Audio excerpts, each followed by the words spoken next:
નમસ્કાર મિત્રો, વિડીયોમાં તમારું સ્વાગત છે। જી હા મિત્રો, અત્યારે હાલ મોટા અને મહત્વના સમાચાર સામે આવી રહ્યા છે। તો મિત્રો, સમાચારમાં વાત કરીએ તો અમદાવાદ શહેરના સરસપુર વિસ્તારમાં રહેતી 28 વર્ષીય યુવતીને નોકરી આપવા માટે થલતેજમાં આવેલા ઘરે બોલાવીને આધેડ વ્યક્તિએ યુવતી સાથે મરજી વિરુદ્ધ શારીરિક સંબંધ બાંધીને જાનથી મારી નાખવાની ધમકી આપ્યાની ચોંકાવનારી ઘટના સામે આવી છે।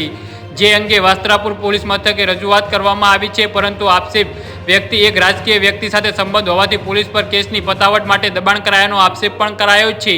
જી હા મિત્રો, અત્યારે હાલ મોટા સમાચાર સામે આવી રહ્યા છે।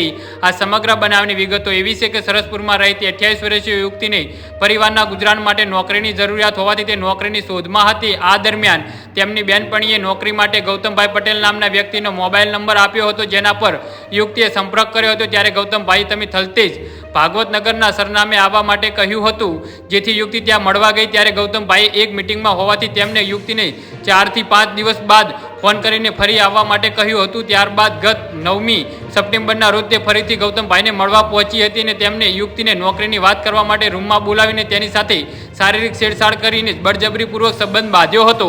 જી હા મિત્રો, તો આના વિશે તમારું શું કહેવું છે તો કોમેન્ટ બોક્સમાં જરૂરથી જણાવજો અને અમારી યુટ્યુબ ચેનલને સબસ્ક્રાઇબ કરવાની ભૂલતા